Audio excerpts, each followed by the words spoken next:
Grabe na talaga ang SB19. Grabe na ang kanilang nakamit na achievement dahil nga pangatlo sila sa top 10 na pinakamalaking Asian group sa buong Asia at sa buong mundo. Isipin nyo, top 10, top 3 SB19, na-rank sila as top 3, number 3.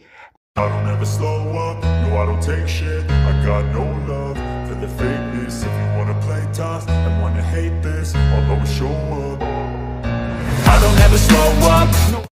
Legit na legit po ang ating informasyon at datos na ating nakuha dahil Miss Mojo po ang nag-report na top 3 ang SB19 sa top 10 Asian pop group.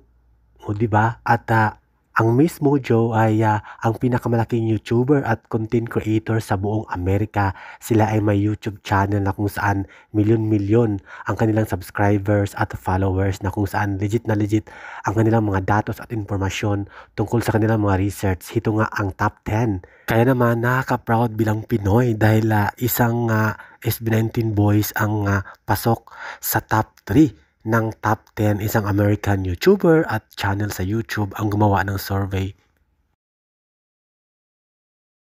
Thank you for watching, guys. See you in the next video and update. Please like and subscribe to my channel. Keep watching. God bless everyone, and always remember, be yourself and be a good one.